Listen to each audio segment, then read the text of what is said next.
Pagkakaroon ng sapat na supply at pangangalaga sa water resources ng bansa ang isa sa mga pangunahing issue na dapat harapin ng susunod na administrasyon.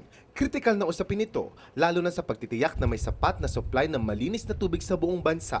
Habang ayon sa World Health Organization, higit nasa 1.4 bilyong katao na ang walang sapat na akses sa malinis na tubig sa buong mundo. At dito sa Pilipinas, tinatayang nasa 10 milyong katao naman ang walang direktang akses sa malinis na tubig. Meron ding tinatayang 242 munisipalidad sa Kanayunan ang walang direktang pagkukunan ng malinis na tubig. Ilan lamang sa pinagkukunan ng supply ng tubig sa bansa ay mula sa inland freshwater, gaya ng ilog, lawa at groundwater.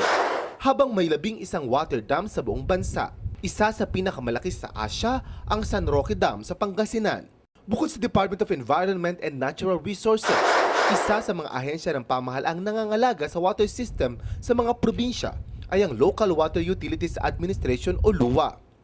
Ayon kay LUWA Chairman Prospero Pichay, dumoble na ang bilang ng mga water districts sa buong bansa. The water districts are in place. When I took over, there were around 472 water districts all over the country. Today, I signed the 853rd So nagdoble. water district that is after staying 1 year and 7 months in office. And I can assure you that once all of these programs and projects are implemented, I can assure you that we will be able to give an additional service to at least 10 to 15 million Filipinos. Sa 2000 Millennium Declaration ng United Nations, inaasahang sa taong 2015 ay higit na sa 86.8% ng mga household sa buong bansa ang target na magkaroon ng sapat na supply ng malinis na tubig. We're trying our best. We're trying to fast-track the implementation of the projects.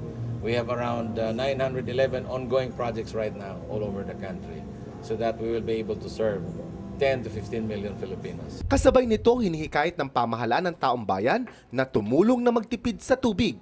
Ito umano ang pinakamabisang paraan upang makatulong sa problema ng tubig sa ating bansa. Para sa Hatol ng Bayan 2010, ako si Alvin Sehera.